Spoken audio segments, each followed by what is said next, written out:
جی دوستو، بھارت کو دو کامیابیاں تو ہو گئی ہیں آج، مطلب پہلگام کے واقعے کے بعد۔ آج میں سن رہا تھا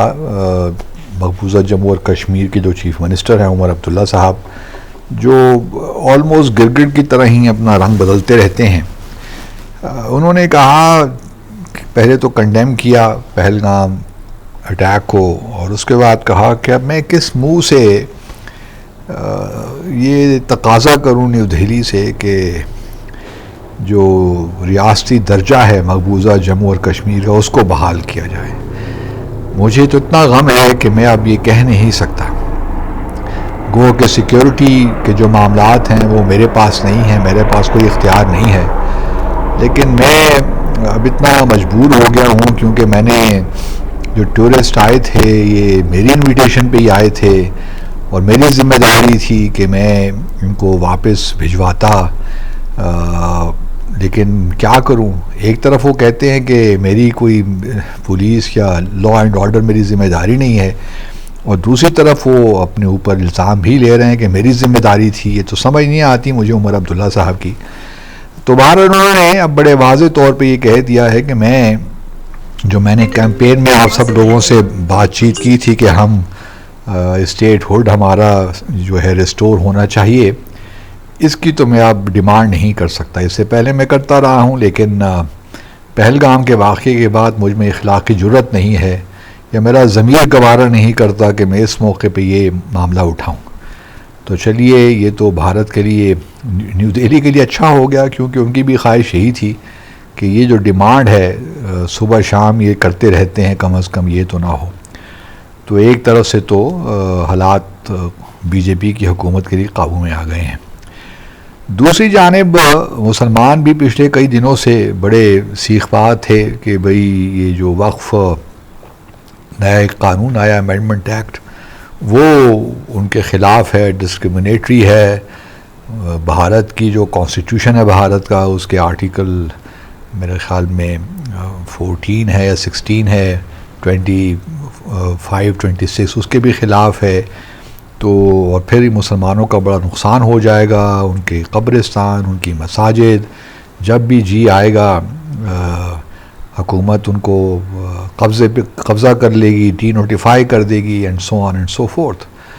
تو وہ بھی اب گو کہ معاملہ اس وقت سپریم کورٹ میں ہے بھارت کی، اور سپریم کورٹ نے بھی فیصلہ اپنا سنانا ہے،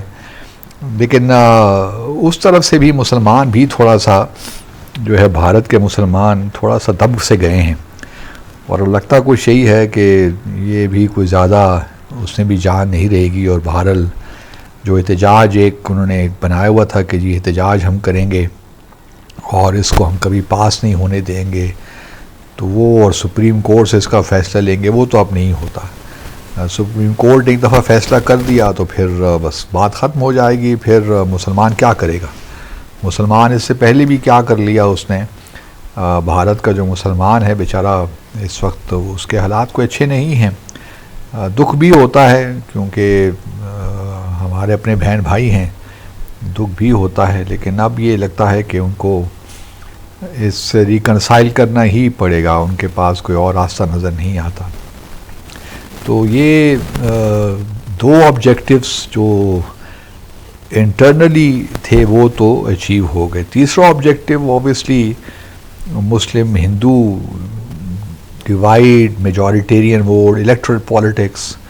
وہ اب آنے والے دنوں میں معلوم ہو جائے گا۔ بہار میں بھی الیکشنز ہوں گے، ویسٹ بنگال میں بھی اگلے سال ہوں گے، پھر اس کے بعد اتر پردیش میں بھی آئیں گے کہ لوگ کیا سوچتے ہیں۔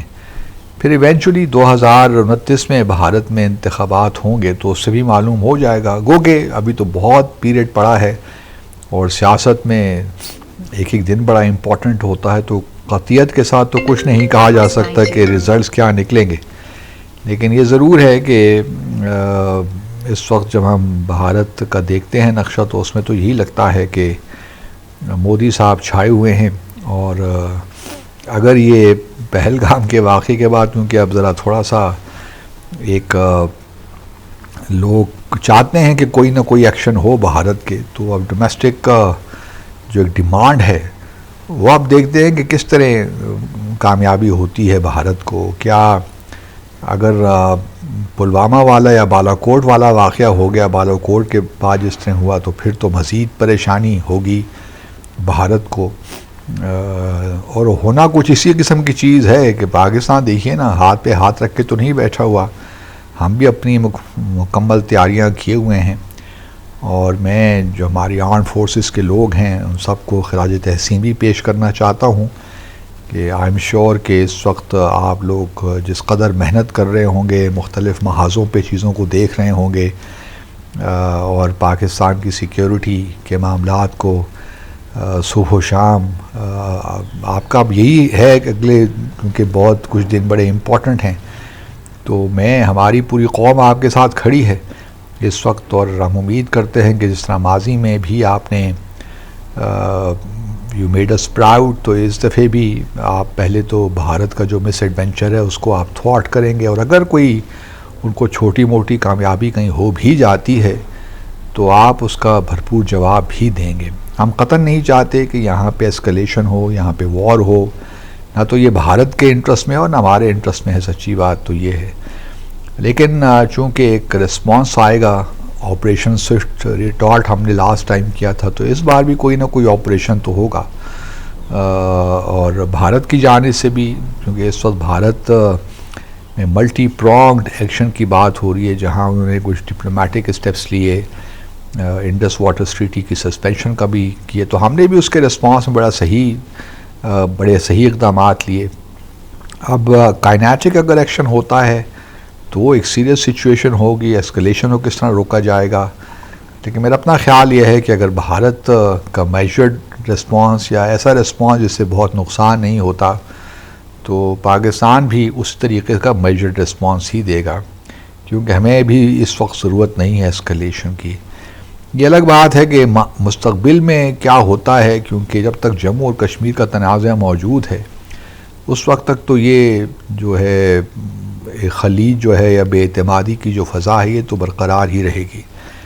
اور یہ ایک المیہ ہے اس خطے کا کہ بھارت بحیثیت ایک بڑے ملک کے وہ اس طرح شو نہیں کرتا میگنانیمٹی جو ہم امید کرتے ہیں بڑے ممالک سے. تو اسی وجہ سے آج یہ سارا خطہ جو ہے سفر بھی کر رہا ہے، اور جو انٹرا ریجنل ایک ہارمنی ہونی چاہیے وہ بھی نہیں ہے، ٹریڈ تک نہیں ہے، تو باقی ہارمنی کی تو بات دور. تو جو سب comes down to the Jammu and Kashmir dispute in my view. اب آپشنز بھارت کے پاس کیا ہیں وہ جانیں، لیکن ہمارے آپشنز بڑے کھلے ہوئے ہیں،